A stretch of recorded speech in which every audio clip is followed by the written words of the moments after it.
بسم اللہ الرحمن الرحیم۔ صراط الذین انعمت علیہم، ان لوگوں کی راہ جن پر آپ نے انعام فرمایا۔ قرآن کریم میں دوسری جگہ انعام والے لوگوں کی تفسیر 4 گروہوں کے ساتھ کی گئی ہے، اور وہ گروہ ہیں انبیاء، صدیقین، شہداء اور صالحین۔ معلوم ہوا کہ سیدھی راہ انہی 4 گروہوں کی ہے، لہٰذا بندے کو چاہیے کہ اپنے پروردگار سے مناجات کرتے وقت ان فرقوں کو سرسری طور پر نظر میں رکھے اور انہی کی راہ طلب کرے۔ چنانچہ قرآن کریم میں فرمایا گیا، وَمَن يُطِعِ اللَّهَ وَالرَّسُولَ فَأُولَٰئِكَ مَعَ الَّذِينَ أَنْعَمَ اللَّهُ عَلَيْهِمْ مِنَ النَّبِيِّينَ وَالصِّدِّيقِينَ وَالشُّهَدَاءِ وَالصَّالِحِينَ وَحَسُنَ أُولَٰئِكَ رَفِيقًا۔ جو شخص اطاعت کرے اللہ تعالیٰ اور اس کے رسول کی، تو وہ ان لوگوں کے ساتھ ہوگا جن پر اللہ تعالیٰ نے انعام کیا ہے، یعنی انبیاء، صدیقین، شہداء اور صالحین کے ساتھ، اور یہ لوگ کیا ہی بہترین ساتھی ہیں۔ لہذا اہدنا الصراط المستقیم میں راہ حق کی تلاش ہے، صراط الذین انعمت علیہم میں ساتھی کی جستجو، الرفیق ثم الطریق یعنی پہلے ساتھی پھر راستہ۔ وضاحت: یہ ایک عربی مثال ہے۔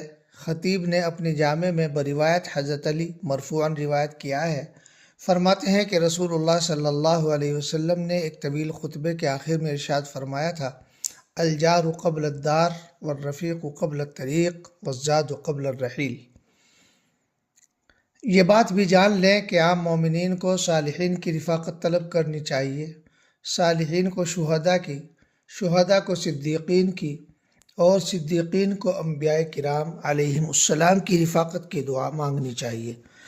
اور اگر عام مومن انبیاء کرام کی رفاقت چاہتا ہو، اس کے لیے اس کے سوا کوئی راستہ نہیں کہ وہ درجہ بدرجہ ان تینوں گروہوں کی رفاقت حاصل کرے۔ چنانچہ اگر کوئی بادشاہ کی قربت چاہتا ہو تو اس کے بنا ممکن نہیں کہ وہ کسی ایسے جماعت دار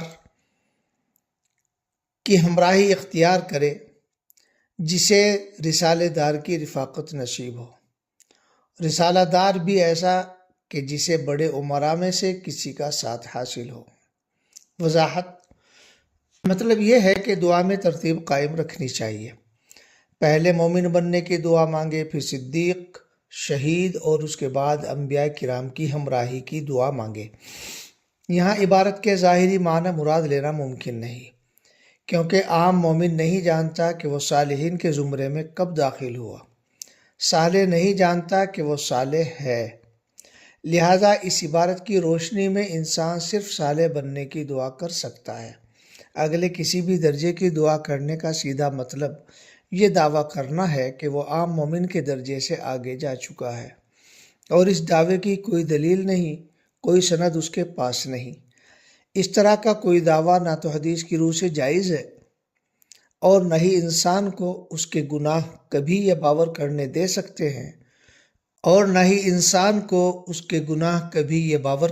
سکتے ہیں، کہ تجھے اللہ نے یہ مرتبہ مرحمت فرما دیا ہے۔ لہٰذا دعا تو ان چاروں فرقوں کی راہ کی مانگنی ہوگی۔